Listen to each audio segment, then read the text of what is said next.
From the mouth of Solomon, the wisest man ever. Kalooban ng Panginoon na magkaroon tayo ng buhay na masaya at buhay na enjoyable.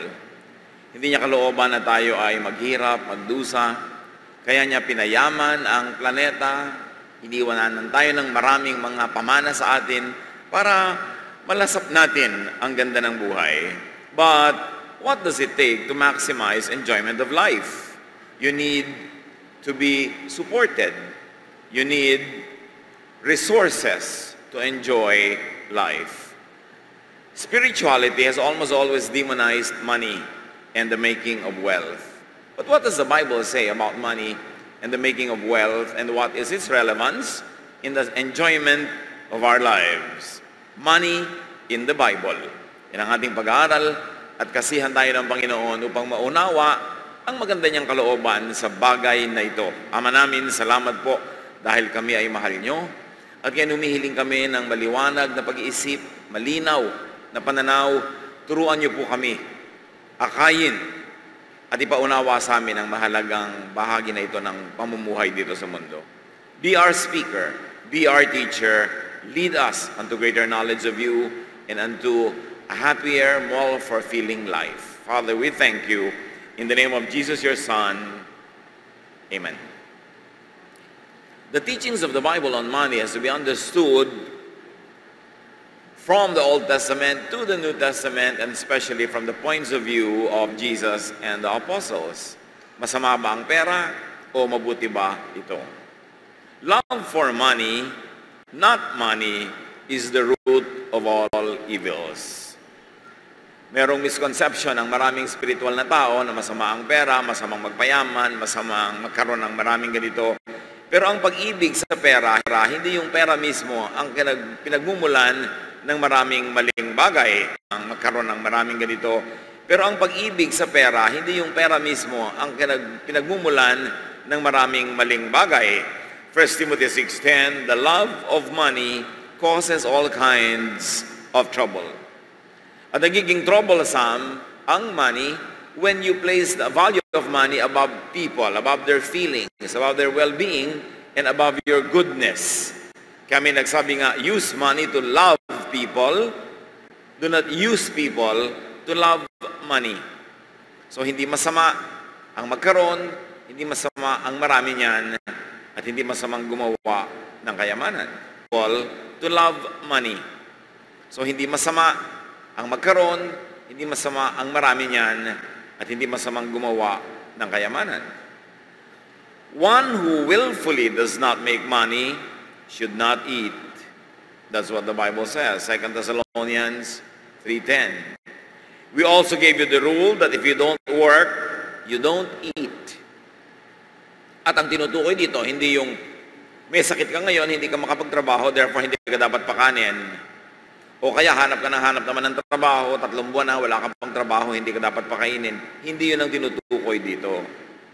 Hindi rin tinutukoy dito yung sobrang bata pa, sobrang tanda na, hindi pa nakakapaghanap buhay dahil sa kalusugan.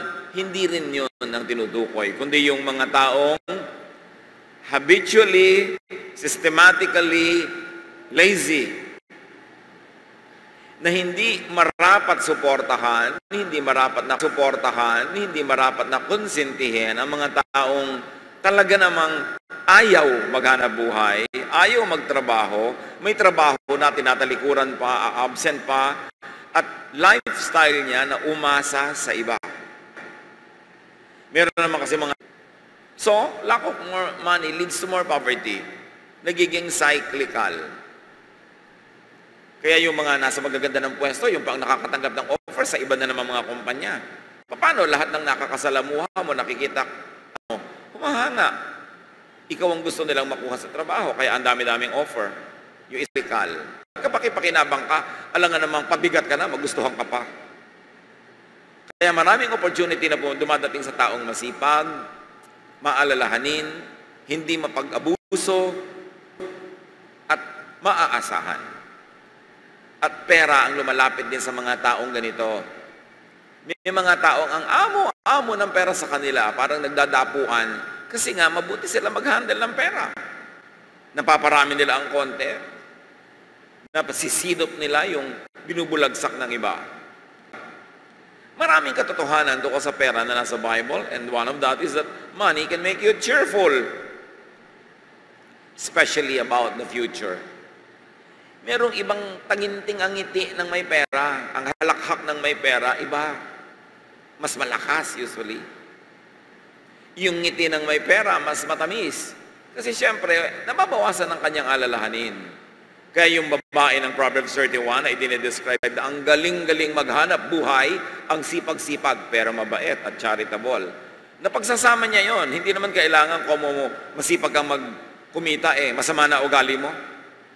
Masipag kumita ang babae ng Proverbs 31 pero mabait, maalalahanin. Sabi, she is strong and graceful as well as cheerful about the future. How can you be cheerful about the future kung maraming bayarin, maraming bills na darating, maraming gastusin? Yun lang pwede maging cheerful doon ay yung merong inimpok, may patuloy na kinikita, o merong nakalaan at may itinanim na inaasahan niyang aanihin niya in time for the expenses. So yung taong masipag, maraming investment, maraming tanim, maraming hanap buhay, hopeful, positive, optimistic, happy, cheerful about the future. Ang nakikita lang niya sa kalendaryo niya sa future ay mga magta-travel ako sa ganito, meron ako ganong bibilin, meron akong bibigyan ng ganito.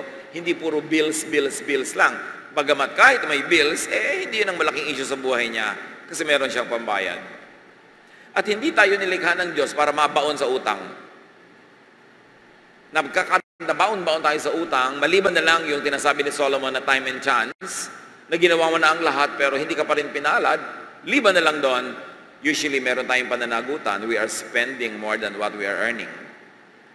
At pag sinabi mong, syempre kasi kapos ako, mangungutang ako, pero bakit ka nakarating sa ganyang estado ng buhay? Wala ka ba man lang maaalala in the past na merong kang chance maghanap buhay? Merong nagtiwala sa'yo, merong nakipagnegosyo sa'yo, may nag-employ sa'yo siguro, pero ano nangyari? Anong ginawa mo doon? Why did it not work? At hindi malulutas ang ganito mga suliranin kung laging iba ang sisisihin natin. Dapat tingnan natin kung anong ating pananagutan kung bakit hindi tayo swimming in cash. Meron tayong pananagutan doon. At habang hindi natin yun kinikilala, inilalapit sa Panginoon at binabago, patuloy at patuloy ang cycle of want, ang cycle of poverty. Therefore, make lots of money. Remember, money is not evil. It is the love of money that it can be evil.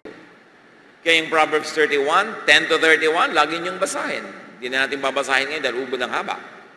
But it's about this fantastic woman na marunong magnegosyo, marunong mamuhunan, pero maasikaso pa rin sa pamilya. Her children rise and call her blessed, and her husband is proud of her. And she's a very godly woman, and she gives to people who are in need, but she's always dressed well, and her family eats well. If you are godly, and if you are industrious and honest, and God gives you a lot of blessings, you don't need to apologize for it. Hindi mo pananagutan na yung kapitbahay mo ay walang kinakain kung siya ay pabaya, siya ay tamad, at hindi maganda ang kanyang asal. Enjoy what God gives you, although do not forget to be charitable, very especially to those who are worthy of your attention. Those who are trying very hard but are just still not able to harvest anything, yun, worthy na tulungan.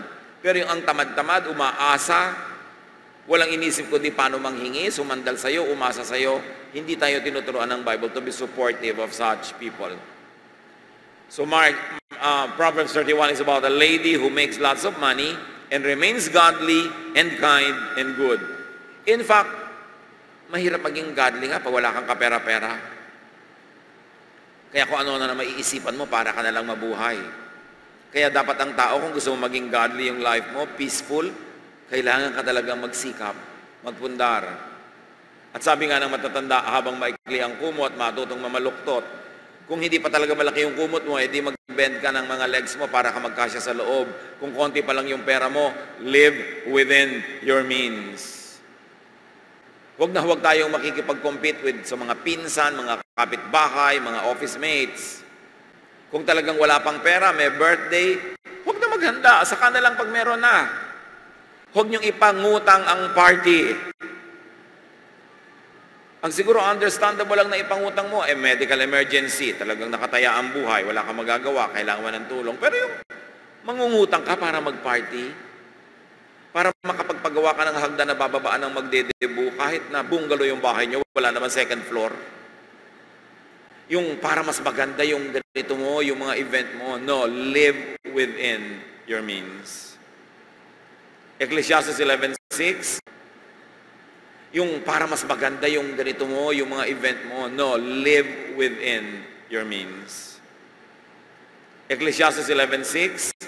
Sow your seed in the morning, and at the evening let your hands not be idle. For you do not know which will succeed, whether this or that, or whether both will do equally well. Tinuturo sa atin ni Solomon, don't put all of your eggs in one basket. Magtanim ka sa maghapon at sa gabi, kaya pa ng lakas mo, magtrabaho ka pa, manahi ka pa, ang gawin mo, magpainting ka ng balot, magbenta ka ng balot, yan ang edge mo over the other balot vendors, ang balot mo may painting. O di may edge ka, kailangan may value added ang tinitinda mo. Hindi yung katulad ka lang ng iba, huwag kang gaya-gaya. Merong water station yung neighbor mo, magwa-water station ka rin, kahit hindi mo naman linya yon. Nagkaroon siya ng maunlad na inihaw na manok business, maglalagay ka rin dahil maunlad siya. Kanya-kanya ng galing ang tao, kanya-kanya ng calling from the Lord. Kaya marami mga negosyo bumabagsak kasi lahat ng maunlad na inihaw na manok business, maglalagay ka rin dahil maunlad siya. Kanya-kanya ng galing ang tao, kanya-kanya ng calling from the Lord. Kaya marami mga negosyo bumabagsak kasi lahat gaya-gaya. Pag may nagtayo ng hot pandesal, lahat may hot pandesal. Pag may nagtayo ng spa, lahat may spa, kahit walang tubig. Hindi na alam ng mga tao na ibig sabihin ng spa is healthful treatments using water. So dapat meron kang pool, meron kang mga tub, walang tubig kundi isang tabo, spa. Masabi lang na may spa, hindi naman naintindihan. So kailangan naintindihan mo yung negosyo mo. Marami nagtatanong, Pastor, ano po ang magandang negosyo para sa akin? Walang magandang negosyo for anybody. Ang magandang negosyo ay 1, yung gusto mo. Number 2, yung kaya mong paandarin kahit walang tutulong sa'yo. At number 3, yung may market at yung kaya ng puhunan mo. Paano po gusto ko pong magkaroon ng karinderya? Marunong ka ba magluto? Hindi po. Pag absent ang cook mo, ano gagawin mo? Stress na stress ka? Hindi mo nga alam kung masarap o hindi yung tinda niya. Ninyo dahil hindi ka pala marunong magluto. Gusto ko pong magtayo ng barberya. Marunong ka ba maggupit? Hindi po. Pagka-absent ang barbero mo, sino magugupit? Di wala. Dapat ang negosyong binubuksan mo, yung kaya mong paandarin kahit absent ang buong mundo. Kahit ikaw lang mag-isang skeleton force, makakaya mo. Magandang negosyo yun. Marami nagtatayo ng mga negosyo dahil udyok-udyok ng hipag, udyok-udyok ng tiyan niya na marunong ng negosyo na yon. Wala lang nga palang kapital, kaya inutusya na siya ang mga kapital. Tapos ang negosyo, yung pinsan niya, mamaya, sa pinsan na niya yung negosyo. Kasi hindi niya alam, paanda rin. So anong maganda? Yung bagay sa'yo. Again, titingnan mo kung paano ka nilikha ng Diyos. Dahil may binigay sa'yo ang Diyos na katangian para ka maging fruitful. Pag tinalikuran mo yon, tapos nangopya ka ng iba, yun ang isa sa mga dahilan ng failures. What is natural to you? Because when you do what you like, hindi yun job, para ka naglalaro, nag-enjoy ka. Then magtatagal, mapapa-improve mo yun. So, huwag kang umasa sa isa lang. Dapat marami kang pinagkukunan. Ibig sabihin din, huwag kang umasa sa isa lang source of income. Ilan kayo sa pamilya nyo? 5. Ilan ang may income? 1. Di yung 4, umaasa lang. Hindi po 6. Bakit? Kasi mga kapatid ng wife nandun din nakatira, umaasa din. 6 nga pala. Okay? Kaya maraming mahirap na pamilya, iisa ang kumikita, merong 5 nakadagan, at yung pa yung mga maluluho. Ayaw pa ng lumang cellphone, gusto pa bago, para naman nahingi ng pang-load. Gusto laging nasa mall at gumasta ng gumasta, may income ka na ba? Wala pala. Anong karapatan mong mag-isip ng paggagastahin? Bago ka mag-isip ka gumastos, kumita ka muna. Unless you're very young, very old, o nag-aaral ka pa. Kaya mga estudyante, ilagay nyo din sa tama ang inyong behavior. Nag-aaral pa lang kayo, dependent kayo sa magulang, huwag kayo maghanap ng mga luho-luho. Yun lang, meron ka ng mga basic things. Pasalamat na sa buhay. Pagka kumikita ka na, kaya mo na, tsaka ka bumili ng mga gusto mo. Pero kung idagan sa magulang mo lahat yon, lalo luho lang naman. Ang mga pamilya, gasta ng gasta dito, gasta ng gasta doon. Tapos wala man lang insurance. Pag nagkasakit, benta dito, benta doon, takbo dito, takbo doon, utang dito, utang doon. Lalo pag may namatay, may pambili ng malaking styrofoam na ataol, wala. Gasta ng gasta, gasta ng gasta. Ang tao siyempre namamatay, wala ka man lang paghahanda, wala ka man lang lote para doon. Kaya one sickness, one death, one illness devastates the entire family. Walang preparation. Para bang surprise, may namatay, lahat naman namamatay. Parang surprise, nagkasakit. Lahat naman nagkakasakit. So inuuna natin yon, mga insurance mo, savings mo, para pag dumating yung sobrang dagok ng buhay, meron ka mabunot kahit konti. Therefore, produce money. Always be conscious of producing. Kahit ka pa bata, pwede kang magtinda ng kung ano-anong item sa school, biyahe ka ng biyahe, mahilig ka mag-tour, mamili ka man lang ng maititinda mo pag-uwi para kahit man lang konti ng ginastos mo, bumalik. Hindi puro labas lang ng labas ang pera. Invest money. Imbes gastahin mo ngayon, pwede mong sabihin, anak, imbes mag-party tayo, gagastos tayo ng ganitong amount para sa birthday mo, gusto mo i-invest ito sa isang maliit na business, tapos may business ka na. Saka ka na mag-party pagka ang dami-dami mo ng pera. O mag-party ka ng simple. Ano ba naman yung simple? Kailangan ba talaga ang luho-luho dahil yung classmate mo, maluho yung naging party? And save. Save money. Paano po kami mag-save? Wala na nga kaming kapera-pera. Yun nga wala kayong kapera-pera, kaya kailangan nyo ng savings. Yung maraming pera, pwedeng hindi mag-save. Yung maraming pera, pwedeng walang insurance. Pero yung wala, anong gagawin nyo pag dumating yung need? Mas kailangan nyo ng wala. Kaya iniaagaw yun. Huwag gagawin katuwiran, walang-wala na kami, mag-i-insurance pa kami. Pero siyempre, isipin nyo naman kung matino yung insurance na binibili nyo dahil maraming 1, 2, 3. Itinakbo na yung pera mo, lalo ka nalugi. Kaya gamitin mo rin ang isip mo. Pero magandang meron. And very importantly, secret talaga ng maluwag na buhay, tithe. Be faithful in tithing. Malakay 3:8-12. You people are robbing me, your God. And here you are asking, how are we robbing you? You are robbing me of the offerings and of the 10% that belongs to me. That's why your whole nation is under a curse. I am the Lord all-powerful, and I challenge you to put me to the test. Bring the entire 10% into the storehouse, so there will be food in my house. Then I will open the windows of heaven and flood you with blessing after blessing. I will stop locusts from destroying your crops and keeping your vineyards from producing. Everyone of every nation will talk about how I have blessed you and about your wonderful land. I, the Lord all-powerful, have spoken. So may mga nagtatanong, paano pa magiging successful ang business ko, yung farming ko, yung negosyo ko, yung employment ko? Well, one, dapat skilled ka, dapat masipag ka, dapat alam mo ang ginagawa mo, but don't forget to tithe. Because the Lord promises that when you tithe, He will take care of the source of your income. He will protect the source of your income, whether it is agriculture, whether it is manufacturing, trading, or employment. Sabi niya, hindi ko papayagan na may sumagabal sa pagkita mo. Kasi faithful ka eh. Sabi niya, subukan niyo ako. Nagdududa ka, marami kang question, marami kang reklamo, ba't di mo subukan nang malaman mong totoo? Pag-uusapan kayo ng iba, sabi niya, at magtataka sila kung bakit blessed na blessed kayo. Kasi you tithe. But remember, hindi lang yun ikakambal nyo sa because you work hard, because you work smart, because you're in the correct field, you are functioning according to God's design for you, then everything will go right. And how can things go wrong? At kung meron man maging hindi magandang bunga, paminsan-minsan lang yon, hindi na magiging rule of your life.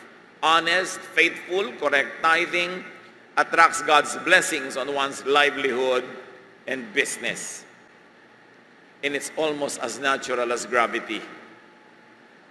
Kung gaano ka-natural at katotoo ang gravity, napakatotoo nito. At napakaraming magpapatotoo yung mga matatapat. Alam nila, totoo ito.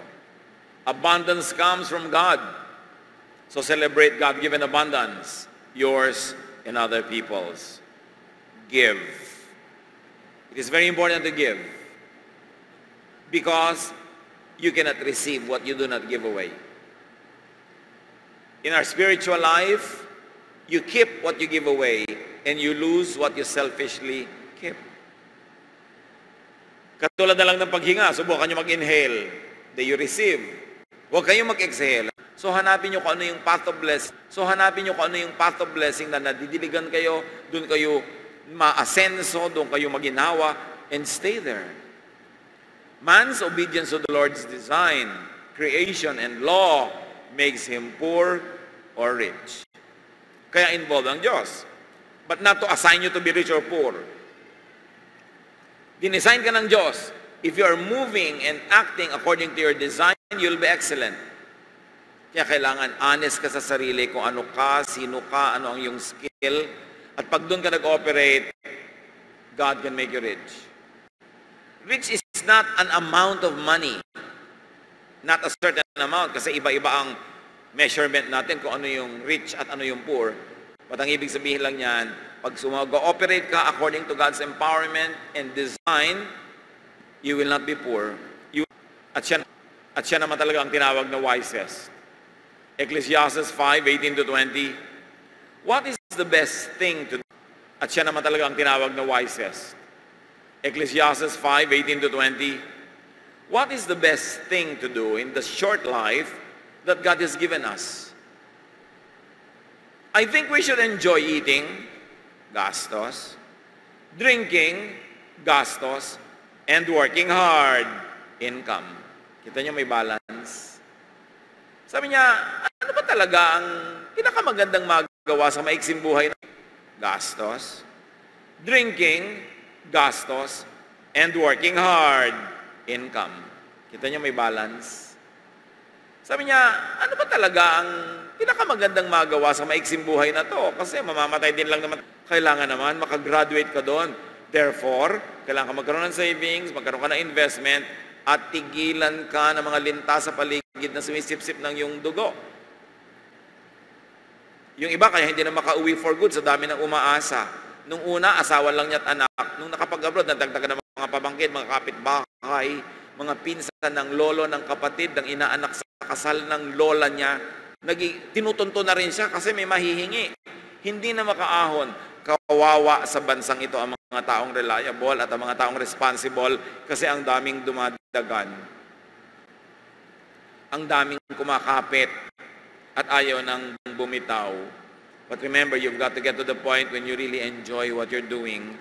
It is a freedom that can be enjoyed only by those who have enough money. Kaya mahalaga sa may panahon at lagi kong pinapaalalahanan lalo mga young people, young professionals, that is the kaya mahalaga sa may panahon at lagi kong pinapaalalahanan lalo mga young people, young professionals, that is the time to really take the correct paths but for worthy causes. At ang dalangin ko, Panginoon, ang mga anak mong narito ngayon na kailangan ng financial breakthrough, talagang nagsisikap, bigyan mo ng success, O Lord. Ang mga anak mo ngayon dito na talagang working very hard, doing what they can, bigyan mo sila ng maraming bunga sa kanilang ginagawa, o kaya buksan mo ang isip, mga anak mo ngayon dito na talagang working very hard, doing what they can, bigyan mo sila ng maraming bunga sa kanilang ginagawa, o kaya buksan mo ang isip kung dapat ay may iba silang ginagawa para mas mabunga. Give us your guidance so that you will see your people enjoying the goodness that you have prepared for us before the world began. Pagbulay-bulayan natin ang kahulugan ng mga bagay na ito, i-apply natin sa buhay so that we can enjoy what Jesus says, I came that you might have life and have it abundantly. In silence, ponder these words, be with the Lord.